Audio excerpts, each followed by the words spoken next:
कि मनुष्य जाने या अनजाने परंतु उसकी वास्तविक दृष्टि है श्री कृष्ण की ओर ही, चाहे वो इसे समझे या न समझे।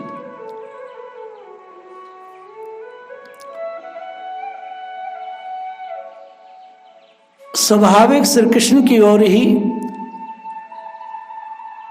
जिनका प्रेम श्री कृष्ण से नहीं हो पाता है या जो श्री कृष्ण को नहीं पकड़ पाते हैं, उनका प्यार आश्रय रहित होकर इधर उधर बिखर जाता है।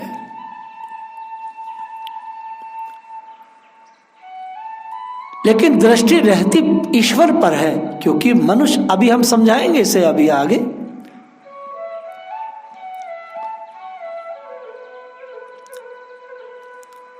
वह प्रेम सार्थक नहीं होता जिसका प्रेम भगवान में नहीं है। प्रेम की सार्थकता तभी है जब वह श्री कृष्ण में हो जाए, नहीं तो प्रेम व्यर्थ होता है। और कहीं कहीं भोगों में होकर अगर प्रेम भोगों में चला गया तो अनर्थ कारक हो जाता है।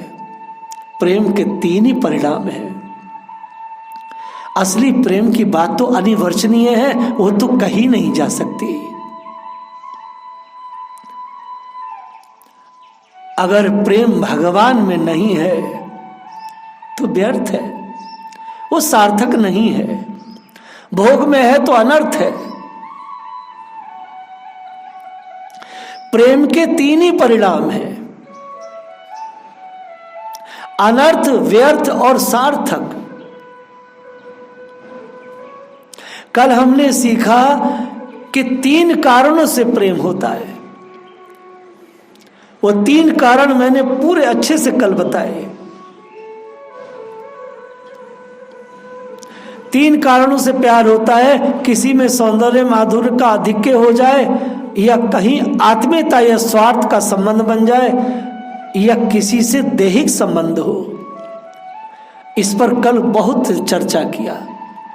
दैहिक संबंध होते हैं अपने बच्चों से, आत्मीयता का संबंध और स्वार्थ का संबंध ये आप जानते ही हैं कहाँ बनता है, और सौंदर्य का संबंध बहुत खूबसूरत है, कोई व्यक्ति उससे बन गया। तो ये बात कल श्री कृष्ण के बारे में हमने सीखी, और आज मैं बता रहा हूं कि प्रेम की तीन कोटि है, और तीन कोटि पर आज हम लोग विस्तार से चर्चा कर रहे हैं। आचार्य सुखदेव महाराज परीक्षित को ये समझा रहे हैं, जो प्रेम भोगों में लगा वह अनर्थ उत्पादक होता है, वह अनर्थ पैदा करता है, पाप पैदा करता है, दुख पैदा करता है। जो भोगों में है वो तो दुख ही देगा। जो लौकिक सिद्धियों में, दूसरे दूसरे आराधनाओं में जो प्रेम होता है वह सब व्यर्थ है। जैसे परिवार, व्यापार, व्यवहार आदि, या साधु भी बनने के बाद जो दूसरी सिद्धियों में, आराधनाओं में व्यक्ति फंसता है। कोई व्यक्ति वैष्णव बन गया, बोले पीपल पे दीपक जलाओ तो ये हो जाएगा, इस मूर्ति पे ऐसा करो तो वैसा हो जाएगा। ये सारे के सारे जो प्रेम है ये सब व्यर्थ जाते हैं। जो प्रेम श्री कृष्ण में होता है वह प्रेम सार्थक होता है। लेकिन प्रेम बेचारा क्या करे, करे क्या? श्री कृष्ण मिलते नहीं तो कोई ठीक आधार मिलता नहीं, और जीव की आदत है प्रेम करना, तो इसलिए इधर उधर उसका प्रेम बिखर जाता है। जीव मजबूर है, कृष्ण मिलते नहीं, कृष्ण से प्रेम बनता नहीं, उसकी तो प्रेम की आदत है, उसका प्रेम इधर उधर बिखर जाता है। जैसे जल की स्वाभाविक गति है समुद्र की ओर, जल कहीं गिरे तो उसकी स्वाभाविक गति समुद्र की ओर होने पर भी समुद्र को नहीं पाता है। वह जल कब समुद्र की तरफ जाता नहीं। कैसे नहीं जाता? थोड़ा जल है तब किसी गड्ढे में गिर जाता है, या सूर्य के उत्ताप से सूख जाता है, उसे समुद्र नहीं मिल पाता। उस प्रेम को समुद्र नहीं मिल पाता, उस जल को समुद्र नहीं मिल पाता, सो वो सूख जाता है तो गड्ढे में खत्म हो जाता है। इसी प्रकार जिस मनुष्य के अंतर के प्रेम की धारा श्री कृष्ण को नहीं पा सकती, वह देह के संबंधी में, पदार्थों में आबद्ध हो जाती है। और ये हम सब देख रहे हैं। कोई अपनी बेटी से फंसा है, पति पत्नी से फंसी है, पत्नी पति से फंसा है, कोई भाई में फंसा है, कोई संसार में फंसा है, कोई रिलेशन में फंसा है, लेकिन वह जो प्रेम है उसकी जो धारा है वो भगवान तक नहीं जा रही है। नाना प्रकार के शोक मोहादि उत्तापों में सूख जाता है वो प्रेम अगर इस संसार के सड़े हुए लोगों में होगा तो सूखेगा, बढ़ेगा नहीं। कहते हैं कि वह स्वाभाविक बात है।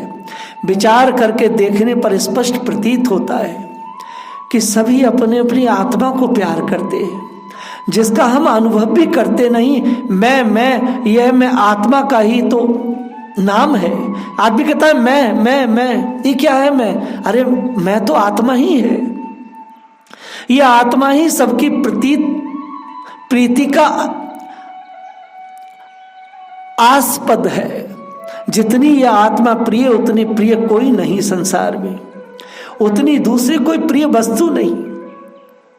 सभी जो अपने घर से प्रेम करते हैं, पत्नी से प्रेम करते हैं, पति से प्रेम करते हैं, मित्रों से, भोगों से, मकान से, यश से आदि, अगर ध्यान देकर देखा जाए तो उनका प्रेम सबका अपने प्रति है। वह अपने लिए उनसे प्रेम करते हैं, उनके लिए नहीं। उनके संबंध से अपने को सुख मिलेगा और मिलता है, ऐसी उनकी चाहे भ्रांत धारणा ही हो, परंतु अनुभव होता है। इसलिए यह प्रेम करते हैं। यहाँ तक कि जो दयालु पुरुष दूसरों के लिए अपने प्राणों की बलि दे देते हैं, अथवा जो माता पिता संतान की रक्षा के लिए, उसके अविष्ट के लिए अपने आप को दुख को में डाल देते हैं, ये सब क्या है? ये सब आत्मा के लिए ही है। ये मूर्ता बनी होती है तब क्या होता है कि देह को ही आदमी आत्मा मान लेता है। ये सारे मूढ़ लोग, और ये मूर्ता संसार के हर व्यक्ति में है। प्रेम उसका बिखरा हुआ है। बिखरा हुआ प्रेम कैसे भगवान तक पहुंचे? उस आत्मा को भूलकर ये पंच भौतिक 3.5 हाथ का शरीर, ये मैं हूं, इस प्रकार की भ्रांत धारणा कर लेता व्यक्ति। इसलिए जैसा उसका शरीर प्यारा होता है, वैसी कोई चीज प्यारी नहीं होती। जीव शरीर के लिए ही सारे काम करता है और देखा जाता है। घर में आग लगी और अंदर बच्चे रह गए, घर के लोग रह गए, सामान रह गया, तब कहता है सबको निकालो। सामान भी निकले और घर वाले भी निकले, लेकिन जब आग की लपटें बढ़ती हैं, जब देखता है कि मेरे शरीर पर लपट लगेगी, तब बाहर दौड़ाता है, कहता है बचाओ। स्वयं जलना नहीं चाहता, इसलिए सिद्ध होता है कि देह परम प्रिय है। उस देह में ही उसकी धारणा हो गई है, ये शरीर मैं हूं, ये शरीर मैं हूं। इसलिए शरीर की भी जहां प्रियता है वहां आत्म प्रियता ही है। ये बात सिद्ध है, ये बात सिद्ध है। आदमी शरीर को ही सब कुछ मानता है। आत्मा के संबंध को ही लेकर सब में प्रेम का भाव होता है। कोई आदमी मुर्दे से प्यार नहीं करता, कोई मर जाता तो उससे कोई प्यार नहीं करता है। इस प्रकार सुखदेव जी महाराज ने नाना युक्तियों से, तर्कों से महाराज परीक्षित को समझाया कि जगत में राजन किसी से प्यार क्यों ना करे, असल में भी प्यार करता आत्मा से ही है। आत्मा ही प्रेमास्पद है। इसलिए जब आत्मा का ज्ञान होता है तो शुद्ध सच्चिदानंद स्वरूप आत्मा का जब परिचय होता है, तब संसार की प्रीति को, देह की प्रीति को जीव छोड़ देता है।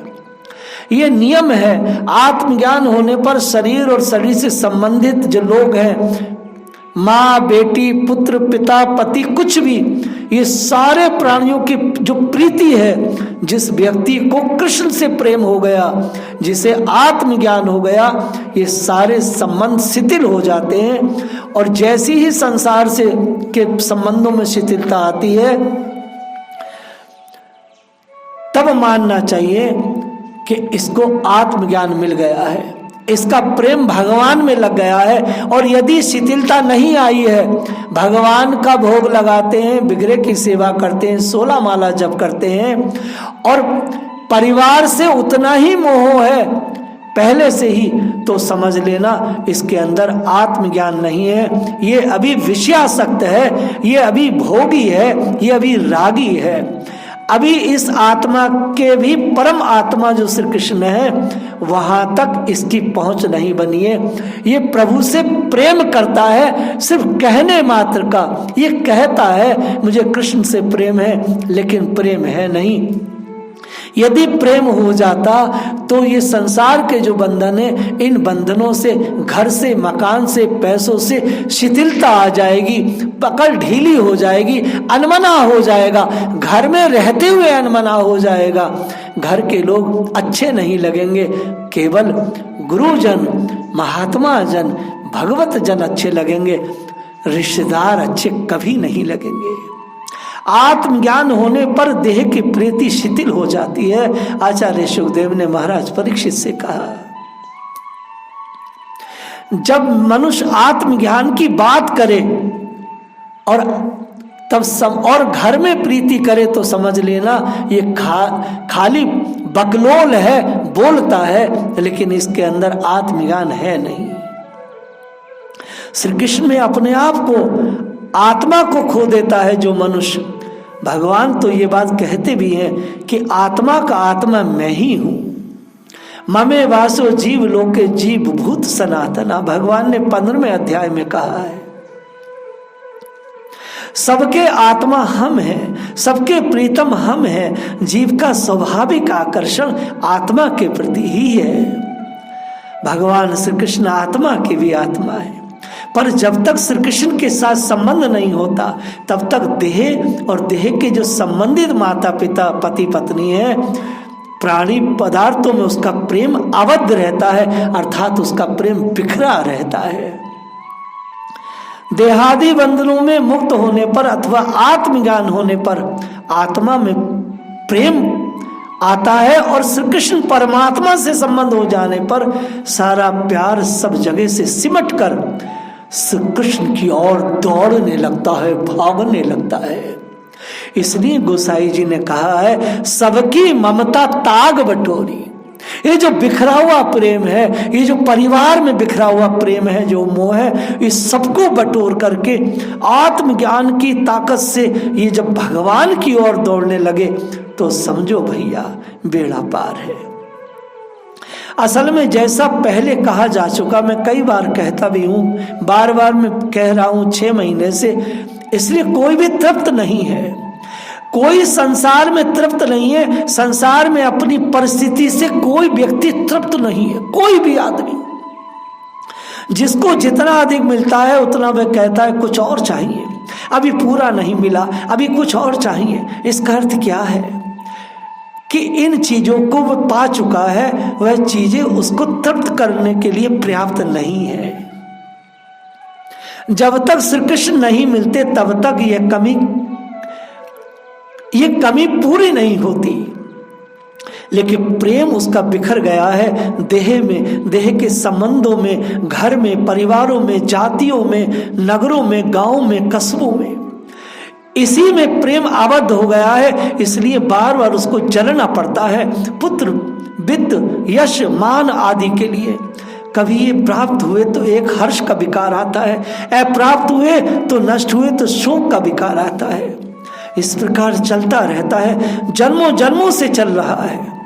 लेकिन जब कभी कृष्ण की कृपा होती है, किसी सद्गुरु की कृपा होती है, जब किसी के जीवन में सर्वस्व समर्पण की भावना आ जाए गुरु के चरणों में, तो सर्व त्याग करे कृष्णेन भजन। चैतन्य चरितामृत में कहा गया है, सर्व त्याग करे कृष्णेर भजन। सर्व त्याग ये जब किसी के हृदय में जाग उठता है तो कृष्ण उसको मिल जाते हैं, और जब कृष्ण उसको मिल जाते हैं तब उसकी सारी आसक्ति श्री कृष्ण में जाकर आबद्ध हो जाती है। न माँ दिखती, न बाप दिखता, न भाई, न पत्नी, न तो बेटी, कुछ नहीं दिखता, केवल दिखते हैं श्री कृष्ण। उस प्रीति से यह कृष्ण को बांध लेता है।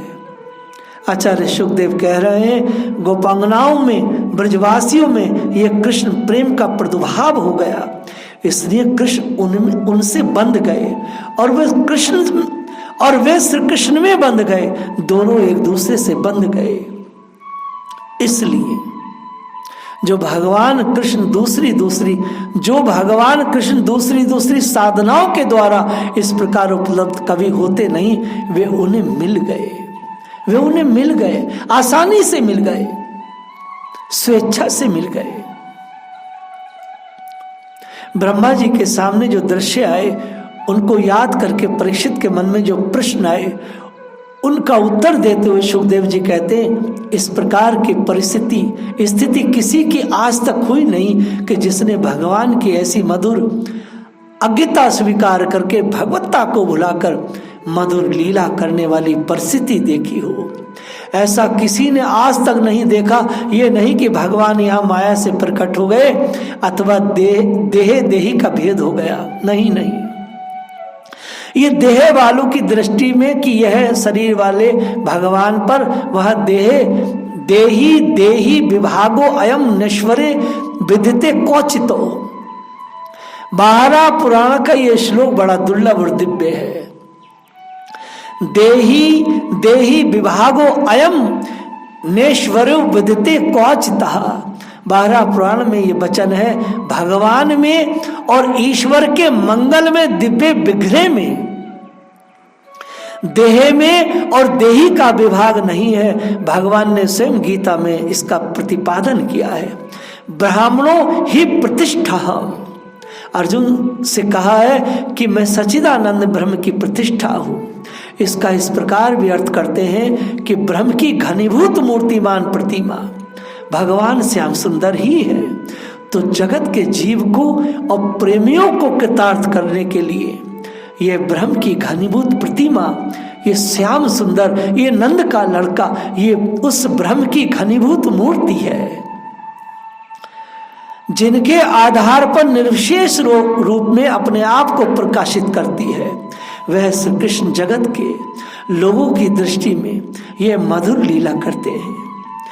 जो मायाबद्ध मुग्ध जीव है, बहिर्मुख है, जैसे आर्य समाजी लोग, जैसे कि ये और दूसरे निराकारवादी लोग, ये ब्रह्म कुमारी इत्यादि वाले लोग, ये बहिर्मुख जो है, यहाँ पर भी माया ही समझते हैं और समझते हैं कि यह भी भगवान का खेल है, जो मूर्खों को दिखाने के लिए ये नंदलाल कर रहे हैं। ये समझदार लोगों के लिए नहीं है, ये कम पढ़े लिखे लोगों के लिए, ये भावुक लोगों के लिए ऐसा ये मूर्ख कहते हैं। ऐसा क्यों होता है? वही भगवान की योग माया उनके लिए पर्दा डाल देती है। और स्वयं भगवान ने कहा है, नाहम प्रकाशा सर्वस्य योग माया समावृता। ये जो लेख मैं आपके सामने बोल रहा हूं, इस पर मैंने बहुत तैयारी की है। भगवान ने 7वें अध्याय में इन आर्य समाजी, इन मूर्खों के लिए कहा है, नाहम प्रकाशा सर्वस्य योग माया समावृता। जो योग माया यहाँ प्रेमियों के सामने पर्दा हटा लेती है, वही योग माया अप्रेमियों के सामने पर्दा डाल देती है। इन तत्वज्ञानियोों के सामने योग माया पर्दा डाल देती है, इन शून्यवादी लोगों के सामने योग माया पर्दा डाल देती है। नाहम प्रकाश सर्वस्य योग माया समावृता, 7वें अध्याय में भगवान कह रहे हैं। उनमें यह भगवत्ता नहीं होती प्रेम से, ना कि ज्ञान से। ब्रह्मा जी में भी मोह थोड़ा सा उत्पन्न हुआ, उनमें भी उनके खेल को देख करके परीक्षा करने की बात मन में आई, लेकिन भगवान चाहे किसी रूप में खेले। बड़ी सुंदर बात कहते हैं। क्या है बात? मिश्री सदा मीठी है भैया। मिश्री का, यदि आप मिश्री है और मिश्री को पिघला के आप उसको नीम के पत्ते का स्वरूप बनाए, धतूरे का फल बनाए, या कोई और चीज कड़वी बनाए, अब उसको आप खाएंगे तो वो मिश्री मीठी लगेगी, चाहे किसी भी रूप में हो। तो वैसे ही भगवान चाहे देह के रूप में प्रकट हो, चाहे देही के रूप में, चाहे किसी और रूप में, वह तो निरंतर सर्वदा भगवान ही भगवान है। वह जगत श्री कृष्ण से भरा हुआ है। ये सारा जगत भगवान से भरा है, सर्वात्म कृष्ण है, सब कृष्णमय है। ब्रह्मा जी को ये बात ज्ञात हो गई और सारी आत्माओं के आत्मा, आत्मा के भी आत्मा, आत्मा को भी जो स्थान देता है वह आधार, आत्मा का जो आधार है वह स्वयं भगवान श्री कृष्ण। जिनसे प्रेम करे, जिनके सिवाय कोई किससे प्रेम कर सकता है बताओ जरा। भगवान के अलावा कौन है इस प्रेम को स्वीकार करने वाला और प्रेम को प्रेम करने वाला कौन है भैया? प्रेम की वस्तु दुनिया में है क्या? भगवान के अलावा दुनिया में कोई आदमी किसी से क्यों प्रेम करे, क्यों करे, किसे करे? ये जगत कृष्णमय है। प्रेम का कारण केवल भगवान है। इनमें है कि कृष्ण, श्री कृष्ण ने इतने इनसे प्रेम किया, इन ब्रजवासियों से प्रेम किया, गैयों से प्रेम किया, बछड़ों से प्रेम किया। वैसे जो सर्वात्मक श्री कृष्ण है, आत्मा के आत्मा श्री कृष्ण, ये जिनसे प्रेम करे वे दूसरों से प्रेम कर सके, ये कभी संभव नहीं हो सकता। इसलिए जब कोई मुझसे व्यक्ति कहता है कि मैं कृष्ण से प्रेम करता हूं, तो मैं सोचता हूं कितनी बड़ी मक्कारी कर रहा है, क्योंकि जो कृष्ण से प्रेम करेगा वो दुनिया में किसी से अटकेगा नहीं, किसी से प्रेम कर सकता नहीं। क्योंकि प्रेम अगर कृष्ण से हो गया तो फिर किसी से प्रेम होना असंभव है। न मां से, न बाप से, न भाई से, न बहन से, न किसी स्त्री से, न तो पुरुष से, किसी से प्रेम हो सकता नहीं। इसलिए इनका प्रेम श्री कृष्ण के सिवा और कहाँ होता नहीं। वे डूब गए ना भैया। आचार्य सुखदेव कहते हैं ये डूब गए भगवान में। चारों ओर जहां जहां वे देखते हैं, ऊपर नीचे बाहर भीतर आसपास, श्री कृष्ण का प्रेम ही प्रेम है। क्योंकि श्री कृष्ण के प्रेम ने चारों ओर से इनको आच्छादित कर दिया है। सोते भी, जागते भी, बैठते भी, खाते पीते भी, इन ब्रजवासियों को श्री कृष्ण प्रेम ने घेर लिया है। अखिल आत्मा श्री कृष्ण। जिनसे प्रेम करें वे दूसरे से कभी प्रेम कर सकते हैं क्या? नहीं नहीं। प्रेम जब तक ही हम दूसरों से कर रहे हैं, जब तक कि परमात्मा की कृपा दृष्टि हमारे प्रेम को स्वीकार नहीं कर रही है। इसलिए आत्मा तो यही है, पर आत्मा श्री कृष्ण ने इन लोगों को अपना लिया है। यही कारण है ये दूसरों के प्रति प्रेम नहीं कर सकते। अपने बच्चे, अपना घर, कोई वस्तु इनके लिए अब अपनी नहीं रही है। बोले ये तो प्रेम की बात है, मुक्ति आदि की बात है ही नहीं। संपर्क हो जाए बस इनसे, भगवान से संपर्क हो जाए, तभी ऐसी हालात बनती है, तभी ऐसी व्यवस्था बनती है। जिनका संबंध इनके साथ किसी भाव को लेकर हुआ, जैसे पूतना किसी धेनुकासुर, वकासुर, अघासुर, ये सब संबंधित हो गए तो चरणों में आ गए, पाद पद्मों के आश्रय में आ गए तो इनको मुक्ति मिल गई। भव सिंधु से ये लोग पार हो गए। लेकिन पुराण इतिहास इत्यादि ध्रुव, प्रहलाद, नारद आदि संतों की बातें करें तो ये तो धन्य हो गए, कृतार्थ हो गए, क्योंकि इन्हें भगवान का प्रेम भी मिला। ये प्रभु के चरणों में आश्रित हुए हैं। लेकिन एक और बात है, जैसे सर्प के जहर आदि से जो जर्जित हो जाता है, वह कहीं महौषधि पत्र, महान विनाशक अमृत में औषधि के पत्ते का स्पर्श यदि पा ले तो उसे शांति मिल जाती है। वैसे किसी भी आपी तापी ने यदि परमात्मा के चरणों को पा लिया, भगवान से प्रेम पा लिया, भगवान से प्रेम कर लिया, तो भैया उसका भी सारा का सारा जितना विष है वो अमृत में बदल जाता है।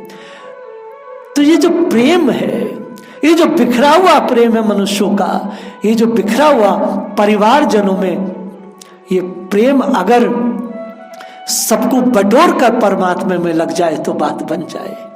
क्योंकि मनुष्य का स्वभाव प्रेम करना है, और प्रेम भगवान से हो नहीं पाता तो गड्ढों में इधर उधर भटक जाता है, गिर जाता है। कहते प्रेम आखिर में भगवान से हो जाएगा। सारे रास्ते भगवान तक जाते हैं, हाँ सारे रास्ते भगवान तक तो जाते हैं, लेकिन भगवान समुद्र है, लेकिन सारा जल भगवान तक नहीं जाता, गड्ढों में जाके खत्म हो जाता है। सारा जल भगवान तक नहीं जाता, उसे सूर्य सोख लेता है।